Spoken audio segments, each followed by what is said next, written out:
Welcome to Life, Death, and the Space Between podcast. I'm a licensed clinical psychologist and medium, and here we explore life, death, consciousness, and what it all means. Today, I'm excited to welcome Dr. Andrew Newberg to the show.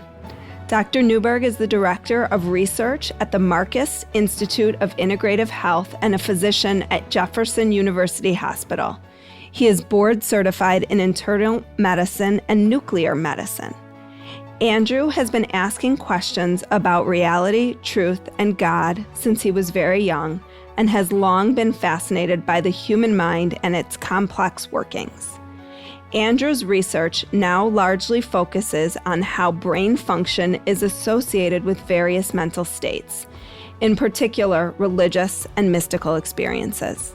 His research has included brain scans of people in prayer, meditation, rituals, and trance states, as well as surveys of people's spiritual experiences and attitudes. He has also evaluated the relationship between religious or spiritual phenomenon and health, and the effect of meditation on memory. He believes that it is important to keep science rigorous and religion religious. Andrew is the author of several books, including How Enlightenment Changes Your Brain and Neurotheology, How Science Can Enlighten Us About Spirituality. Welcome, Andrew. Thank you. Thanks for having me on the podcast. So let's start with two questions I have. One, what is nuclear medicine? And two, what is neurotheology? Well, nuclear medicine may be a little easier to define. Basically, that's the study where we do some type of scan where we inject some kind of radioactive tracer into a person and then follow some aspect of the body's physiology. So we can do this with the brain, we can do it with other body parts as well. But the general gist of it is that we're trying to look at something functional that's going on in the brain. And so we can look at brain blood flow, metabolism, different neurotransmitters as well. So it's a whole field of medicine that's used for a lot of clinical work, but we also use it a lot for research as well. So neurotheology is a little bit more difficult to define. What it really is an emerging field of research and scholarship that seeks to understand the relationship between our religious and spiritual selves and our biological selves, in particular the brain. For me to have neurotheology work as a term, because there's other terms that we could theoretically use, we could think about psychospirituality or bio-religion or something like that. So there's a lot of different possible options. Neurotheology seems to be the one that is kind of stuck. I think mostly because it just kind of sounds cool. But neurotheology, I think, works as a term if we consider it in a couple of ways. One is that we have to consider it very broadly. So the neuro side is not just neuroscience, but it is also looking at our physical cells, what goes on physiologically, our immune system, our hormones. It also has to do with our psyche and our psychology as well as even things like anthropology and sociology, in terms of how we understand the human person. On the other side, the theology side, theology is a very specific discipline that looks at highly analytical approach to a given religious tradition. But which is part of what we can look at with neurotheology. But neurotheology also needs to be broader in that context, that we're looking not just at theology proper, but we're looking at religious and spiritual beliefs and experiences and practices and so forth. So that, if we think about neurotheology in very broad terms on both sides, that's, I think, fundamentally important. And the other thing that I always like to really stress is that neurotheology is really a two-way street, in the sense that it's not just neuroscience looking at religion, it's not just religion looking at neuroscience, but it's the two of them looking at each other, and with the ultimate goal of trying to kind of understand who we are as human beings. So if we kind of go with those definitions, that's really how neurotheology, I think, works as a term and as a field. And it's been something that's kind of been developing, in particular over the last 20 years or so, and hopefully has a very rich future, exploring a variety of different aspects of how our biological and our spiritual selves intersect. So is it its own field of study? Like, is the hope that it becomes its own field of study, really? Yes. Like you become a neurotheologist? Exactly, yes. That would be my hope, which would be... I think I need to go back to school for this. This is like exactly what I would have wanted to do. I get asked that a lot. I'm hoping to be able to do something like that and to be able to offer a degree perhaps a master's or even a PhD. And obviously there's overlap. So people, today, much like myself, can kind of come at it from a more, medical or scientific or psychological perspective. Others come at it from a more kind of theological or religious or spiritual perspective. That's kind of how it's been done right now. But the idea of trying to kind of bring in people who really have, one foot planted in both sides of the discussion, I think would ultimately be really, really helpful. So I'm hoping that as we continue to kind of do the research and get people interested and work towards developing some educational programs, it would be great to have it become its own unique field. I think the topic is deserving of having its own field because it's not psychology, it's not neuroscience, it's not theology. It is kind of this interesting hybrid. And so in medicine, we have things like neuropsychiatry, or we have psychoneuroimmunology or something like that. So we know that there are these kind of hybrids that just don't quite, find a home in one particular discipline or another. And so hopefully, much like those, this will be something that would be able to have its own unique place in academia at some point. Well, and I think it speaks to, I was going to get to this later, but it speaks to sort of what you were the questionnaire at a conference that I virtually attended. And one of the things that it seemed like, sort of more Western thinking tries to do is separate science and spirituality. And one of the points that the speaker was making was that you can't separate them. They should be fully integrated. Right. And it sounds like that's more where this is that rather than pulling them apart, it's really an integrated way of thinking about it. Absolutely. And that is, it is something that we really want to emphasize as we go forward because now obviously it takes a bit of a more Western perspective and it utilizes science to be, in the ways science can be utilized.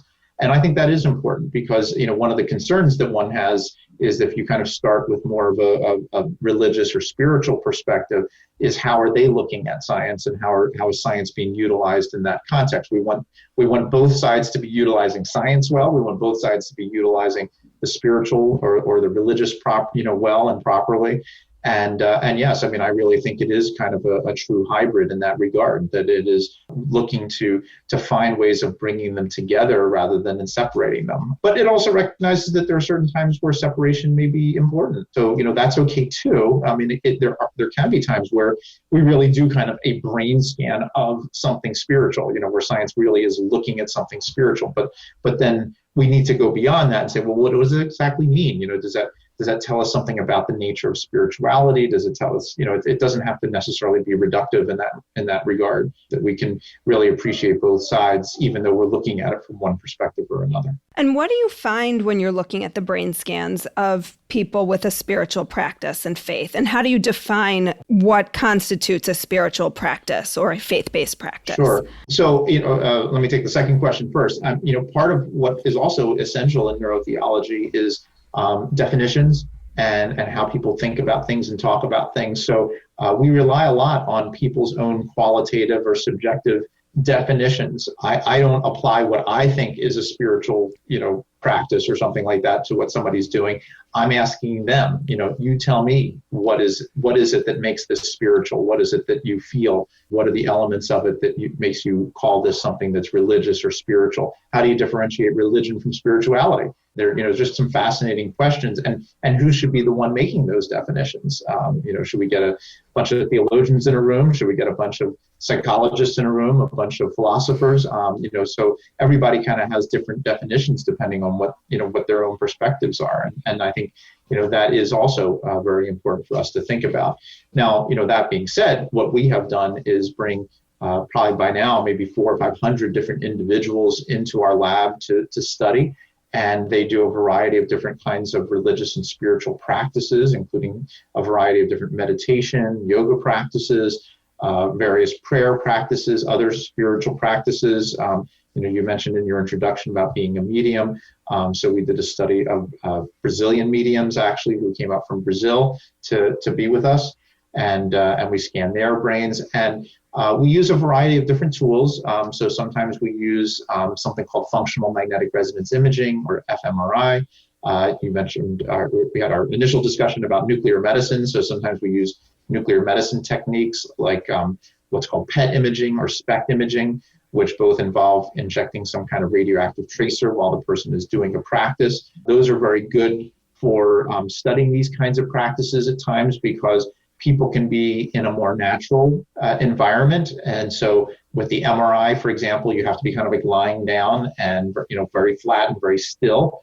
Some practices are great for that, but then there's others that are much more difficult to do that. And certainly, if you're doing any kind of dancing or body movements, or if you need certain postures or something like that, these really can't be done with an MRI scanner. And so we have employed some of these other nuclear medicine techniques as a way of trying to capture what's going on in these states when people are engaged in them, and then look at the similarities and differences. And we've developed this whole sort of model of what we think is going on in the brain when people are engaged in these kinds of practices. And what is going on? Well, in general, lots of things. And so, one of the, take-home points in all of the research that we've done is that there doesn't seem to be just, one spiritual spot of the brain or one spiritual part of the brain. It's not just one part like lights up when you become spiritual and then quiets down when you stop. But it really does look like there are many different parts of the brain that become involved. And in many ways, I don't think that's surprising. If you think about, and if the listeners think about, what they consider to be religious and spiritual practices or experiences, there are many different elements to them. And there are, there's language that might be used. There could be imagery. There could be a whole variety of emotional responses that people can have. There can be, different movements and behaviors that people do. So there's a ton of different things that are going on. So to me, it makes sense that you actually do engage a lot of different parts of the brain as part of those practices. And then what we can try to do is tie them together. So for example, a lot of meditation practices will involve focused attention. You're concentrating on a prayer, on a phrase, on an image, something like that. And when people are concentrating, when they're focusing on anything, they activate their frontal lobes. So when we study these kinds of meditation practices where their frontal lobes become activated, that's usually occurring when people are having very kind of attention focusing processes that are part of the meditation. Now, there's other kinds of spiritual practices. So, like going back to the mediums, here they're entering into a trance state, and instead of kind of purposely connecting with the spirits, they feel that this, their subjective experience is that the spirits come to them. And so when people have that kind of an experience where you don't feel like you're in charge of the process, but it's something that kind of happens to you, the frontal lobes, instead of being increased, actually become decreased. And so we've seen that in a number of circumstances where a person kind of surrenders to the process or feels taken over by the process, or whatever the circumstances may be. So that's also part of what we see. And then again, I'm just picking and choosing a few specifics and a few important aspects of this. But another area of our brain that we think is involved is the parietal lobe, which is located in the back of the brain. And this is part of our brain that helps us to take our sensory information and helps us to kind of construct our spatial representation of ourself. Well, in a lot of these practices, we feel that we lose that sense of self. We feel we have a sense of connectedness or oneness with God, with the spirits, with the universe, whatever it is that the person is experiencing. And so what we see there is actually a decrease, again, of activity in the parietal lobe, which makes sense to us because, if the parietal lobe normally is kind of helping you to create your sense of self, then the opposite of that, losing your sense of self, should be associated with a decrease of activity in the parietal lobe. And again, that's exactly what we see. Other areas like the emotional centers of the brain can become very activated when they're very intense kinds of experiences. So it really, and again, from there, we just kind of keep going with the different elements of these experiences and practices and then see how they relate to what's going on in the brain. Have you compared the brains of people who are in these states with the brains of people who are experiencing like psilocybin or, some sort of... Yeah, that's a great question. Psychedelic induced? So we have not done a direct comparison of brain scans. There has been a few investigators who have looked at that. And yes, again, same sort of thing. They're finding that there's a decrease of activity in the parietal lobe and in the frontal lobes that seems to be associated with this feeling of kind of getting, being taken over and having these kind of really wild experiences. Now, again, with them, there's a lot more going on in some of the sensory areas, not surprisingly, the visual cortex and things like that. But that depends also. I mean, again, certain spiritual practices can be highly visual. Others are highly auditory. Others don't have any of that kind of sensory experience. So it really can depend.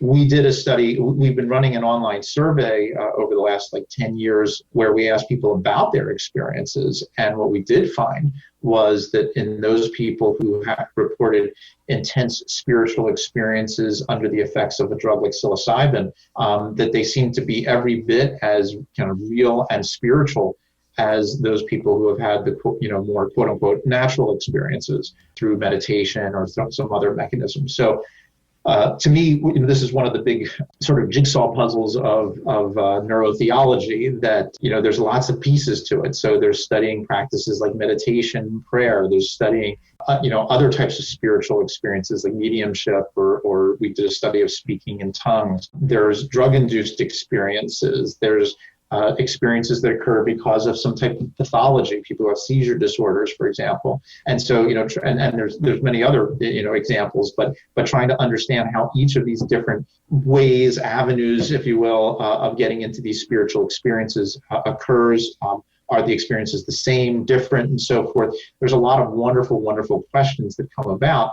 And we're just trying to explore all that. So how do you define enlightenment versus awakening? This was another question that came up in the talk the other day. Well, actually, I didn't have the opportunity because I wasn't really the featured speaker, but in our book, How Enlightenment Changes Your Brain, what we talk about actually are two kinds of experiences which kind of relate to that question. We call them sort of the big E and little E experiences. So the little E experiences are these more awakenings.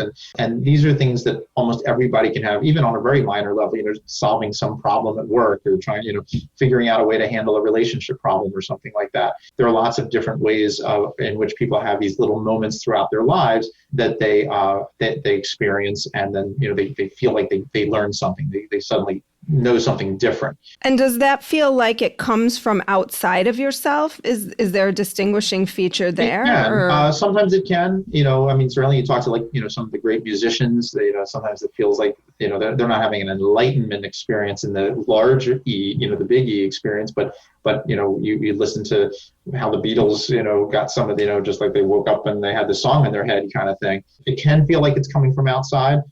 But usually there is something where there's that aha moment, there's that sort of creative rush that occurs. Now, the big E experiences, those are what we more typically think about as enlightenment. And those are the ones that really radically change an entire person's way of being, way of life, their sense of spirituality, their sense of meaning and purpose in life.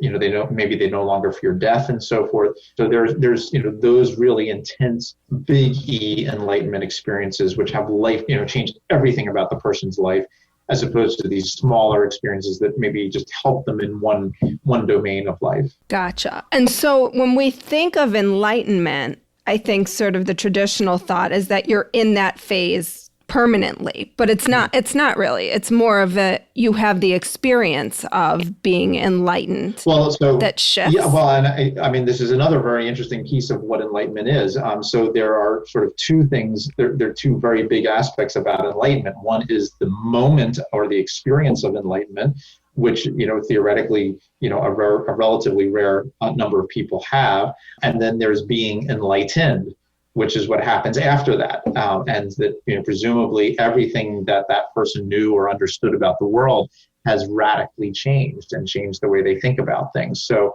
they go forward in a kind of permanently enlightened state, even though they are no longer having the experience of enlightenment. And so, these are the interesting features to think about in the context of enlightenment. And of course, in the book that we wrote about enlightenment, we noted one other kind of interesting aspect of enlightenment, which was called the Age of Enlightenment about 200 or 300 years ago, which was supposed to get us away from all the spirituality. That enlightenment was supposed to be more from reason and thought and science, as opposed to something spiritual. So, enlightenment itself ultimately, in its very basic meaning is, coming from the darkness into the light and knowing the world in a new way. Whether it ultimately winds up being a spiritual enlightenment or a scientific enlightenment, or a social enlightenment, there's a lot of ways of thinking about it in the long run. But I think normally, as you were alluding to, I mean, most of the time when we think about enlightenment, we're thinking about those individuals who have had these very unusual experiences and now, basically go around in a whole different kind of way in terms of how they think about the world and how they look at things. Can you self-induce enlightenment, or is it typically a spontaneous experience that happens to you? I mean, I guess meditation, if you're going to meditate, right? Maybe you have an experience. But I was going to say the answer to your question is yes. I mean, to some degree, with a few exceptions, which we talk about in our book also, which were quite fascinating, where it did literally happen spontaneously to somebody who was not even trying to get it. Most of the time, people are on some path that they're trying to get to some answer, some new way of thinking about things. Some, very specifically are doing practices like meditation for, even many hours, many days, many years, with the goal of seeking some kind of enlightenment experience.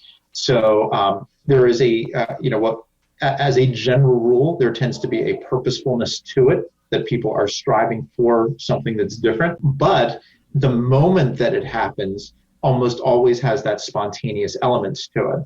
So you can meditate for 30 years and you never know exactly when that moment of enlightenment is going to happen or exactly why it will happen.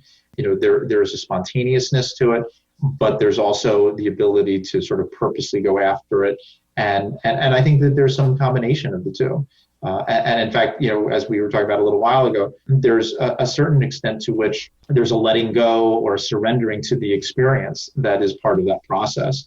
And so we talk about that, in terms of, people can kind of develop and build their pathways and build rituals and practices that can help them towards it, but there's never the guarantee that it will happen. And finding that balance between striving for it and letting go, and letting it come to you, I think is part of that process. But exactly how and when or why that will happen, we never fully know. On the other hand, what our data, I think, are kind of optimistically showing is that virtually anyone can have that kind of an experience. And in many ways, anyone can have the experience. So, it's not restricted to the monks who are, sitting on that mountaintop in Tibet.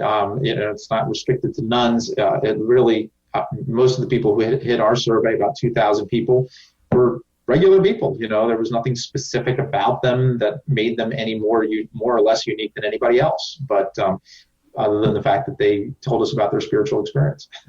So I guess if you're a Buddhist monk, I guess what you have in your favor is that you are in meditation more frequently, perhaps, than, you or I. Right. Certainly me. I'm not going to presume you are meditating, except for this time we're talking. Right.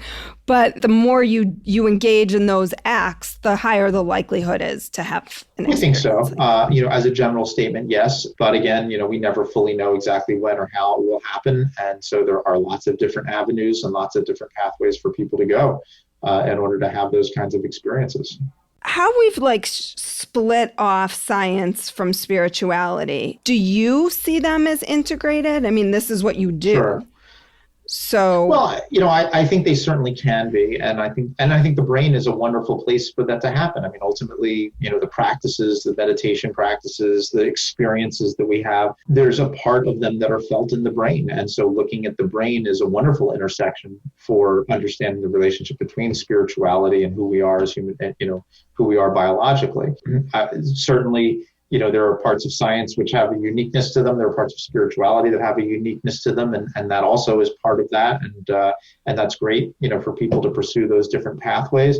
And there are certainly times where they come in conflict with each other. But, there are scientific theories that come into conflict with each other within science. So, there's a lot of different ways of thinking about things. And there's also, I think part of what happens also with science is that, it's really good at answering how questions, not always so great with answering why questions.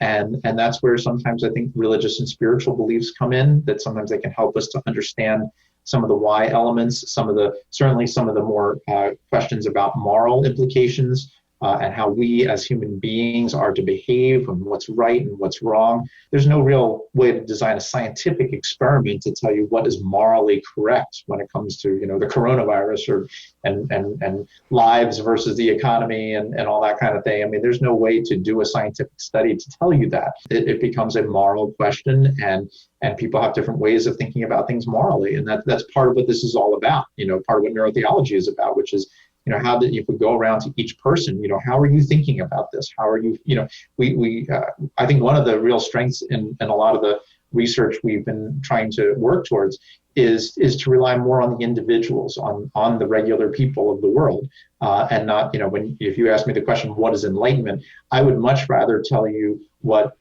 Joe Smith had to say about his experience and Mary Jones had to say about her experience than what Buddha had to say about his experience. I mean, there's value in both. There's certainly value in knowing what the great thinkers and the great mystics of history have said about these things. But we also need to go around and ask what everybody else thinks too. There's power in both ways of looking at things. What do you think it would look like if everybody had enlightenment experiences? Right. Well, I mean, on one hand, it would certainly be a wonderful, hopefully a wonderful world. I think in many ways, it is the goal of most religious and spiritual traditions to get people to that next level of understanding, to have everybody look at each other in a more inclusive kind of way, to have people be more compassionate and understanding about everything. And so, in that regard, if more and more people had an experience of enlightenment, it would lead to sort of a more cohesive society, and again, more understanding and more and less aggression and violence in the world. So I think it could really be a wonderful possibility, but of course the question is, how do people get there, and how can we help people to get there? So it's kind of a goal of what neurotheology is about as well. This is the more sort of practical, applied aspect of neurotheology, which is, are there ways of trying to help people towards getting to these kinds of experiences? And if we can get enough people to get into those experiences, what kind of substantial effect can that have on society as a whole? And hopefully we can get there. Are there other ways other than meditation to have these experiences, or prayer, which I feel like can kind of fall in that same bucket? Sure. Well, meditation and prayer are certainly among the more common ones. You had mentioned drugs like psilocybin, whether that's an appropriate way for people to go. I think, one of the, we didn't quite mention this before, but one of the things that is fundamental, I think, is that context is very important. And so if somebody who, maybe a monk or a nun who decides to try something like psilocybin has a very intense experience, it probably will have a lot of meaning for them. A lot of people who try it in some, other kinds of contexts can also develop a lot of meaning for it. And obviously that's very different than somebody who decides to, go to a frat party and try some LSD and has a crazy experience. Probably, less likely to give them some kind of long-term spiritual impact from that, although not impossible either. So, there are lots of different ways in which people can have these experiences, and again, some of them are spontaneous. Obviously, the title of your podcast, near-death experiences, or a whole other kind of experience that people now, not that we would recommend people to try to have those kinds of experiences, but again, that's certainly another. Especially because you're not guaranteed, right? Exactly. So, but they obviously have a lot of, the near-death experiences have a tremendous impact on people's lives and really transformative in many of the same kind of ways as some of these mystical and spiritual experiences are. So there's a lot of different possibilities that are out there in terms of how these experiences may be obtained. Do you have arguments with colleagues about these things? I shouldn't say arguments, discussions with colleagues who are very much in the camp of it's just the brain. Mm. There's consciousness does not reside outside the brain. It resides in the brain, and without a brain, there's nothing beyond. Certainly, I've had those kinds of conversations with friends and colleagues. And look, I mean, I think that every perspective has a value to it of trying to understand it. Again, I even try to flip it around to that meta level and say, So what's going on in the brain of somebody who looks at this from a very materialistic perspective versus someone who looks at it from a spiritual perspective? Does that teach us something about what, how people are looking, even at the questions and addressing the questions themselves? But I always appreciate when people have different ideas, different views. It's always important to learn about what people are thinking about. And, I think it's important to be able to sort of reach to where people are. And so if somebody is a very staunch materialist, I don't believe that that's a kind of person that you just start hitting with, all the spirituality stuff. Let's start with the brain stuff. Let's start with, well, what's going on in the brain? What's happening with this? Okay, now you get down to them saying, okay, well, then it's just in your brain. I say, well, okay, but now, let's think this through a little bit more. If it's just in the brain, and the brain is made up of these neurons and neurotransmitters and electrical signals and different interconnections and so forth. Where in all of that is the thought? Where in all of that is the consciousness? Where the famous hard problem of consciousness? Where does consciousness come from?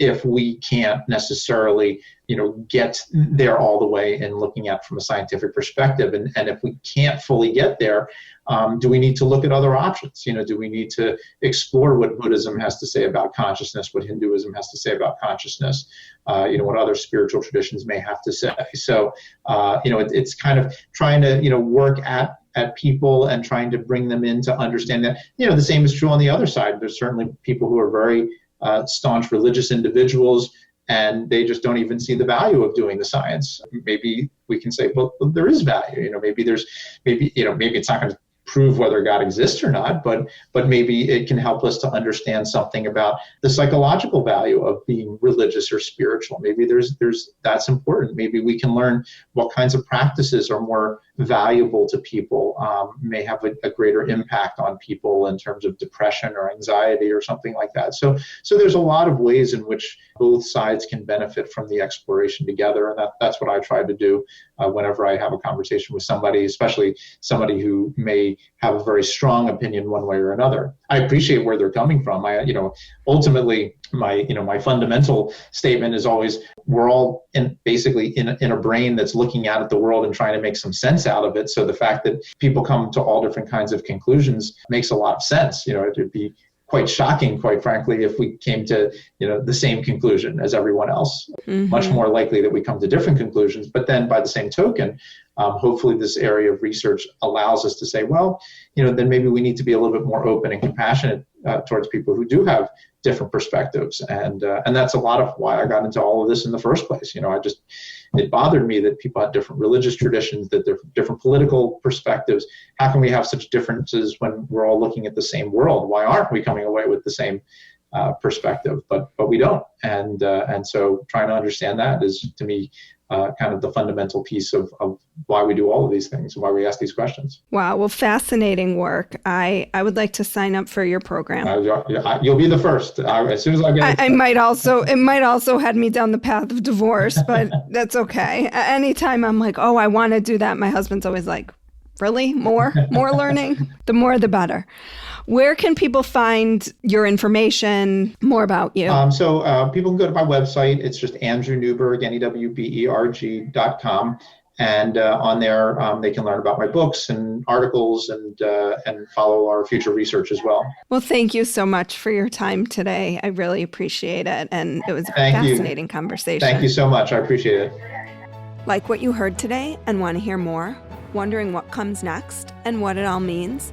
Head over to Apple Podcast, Spotify, Stitcher, Google Play, or anywhere you get your podcasts and hit subscribe. Also, if you could take a minute to rate and review my podcast, I would really appreciate it. Stay tuned as we continue to explore life, death, and the space between.